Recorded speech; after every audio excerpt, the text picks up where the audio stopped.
Eh ben, dis donc. Super, tout le monde va bien. Merci, merci beaucoup.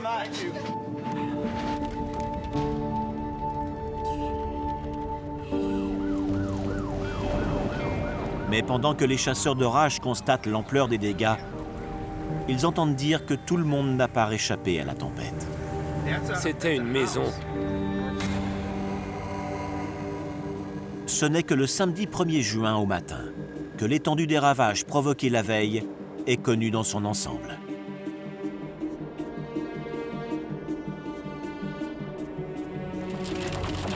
Le champ de débris mesure 25 km de long sur 5 km de large.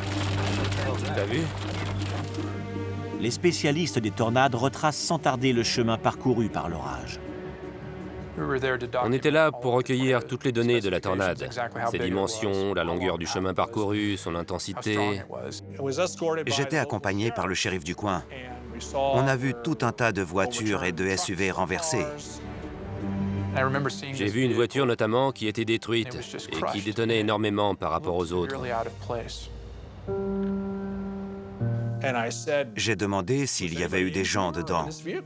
Le shérif m'a répondu qu'il y avait 3 personnes et qu'elles avaient été tuées. J'ai trouvé le manuel du fabricant qui disait que c'était une Cobalt de 2009. Tout à coup, j'ai compris. C'était une Cobalt blanche. Il y avait 3 victimes. J'ai eu l'impression qu'on m'avait donné un coup de pied dans le ventre et que ça m'avait totalement coupé la respiration. Le chercheur Tim Samaras, son collègue Carl Jung et son fils Paul sont morts. J'arrivais pas à y croire. J'imprimais pas du tout. On s'était vus 2 semaines plus tôt dans le Kansas. On avait pris un petit déjeuner ensemble. La nouvelle se répand comme une traînée de poudre parmi les chasseurs d'orage. Tout le monde est surpris que ces hommes-là figurent parmi les victimes. Tim Samaras était une légende, un ingénieur autodidacte brillant, capable d'inventer des moyens de recueillir les mesures que d'autres rêvaient d'avoir. Et surtout, un homme à cheval sur la sécurité. Il disait toujours qu'il fallait se garder une porte de sortie. Oui, allons-nous-en.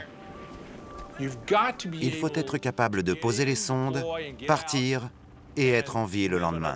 Voilà. Difficile de faire mieux. Ouais.